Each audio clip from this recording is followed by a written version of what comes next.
যে ছেলেটি এতই মিউজিক প্রেমী ছিল যে তার প্রতিদিন গান না শুনলে মুড অন হতো না, সে ছেলেটি কিনা আজ ফোন থেকে সব ফেভারিট সংগুলো ডিলিট করে দিয়েছে।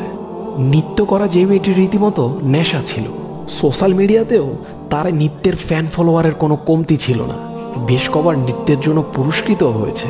সে মেয়েটি এখন হাঁটা চলাটাও করে খুব সাবধানে, কারণ সে এখন জানে বুঝে হাঁটার মধ্যেও পর্দা আছে।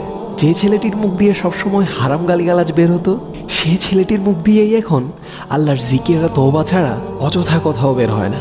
যে মেয়েটির বয়ফ্রেন্ড ছিল, সাথে অনেক ছেলে বন্ধুও ছিল, সেই মেয়েটি এখন 3 বছরের উপরের কোনো বাচ্চা ছেলের সাথেও দেখা দেয় না।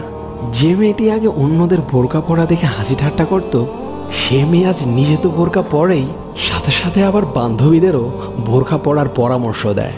এভাবেই হুট করে পরিবর্তন হয়ে যাও না, পুরো দুনিয়াটাই তোমার জান্নাত মনে হবে।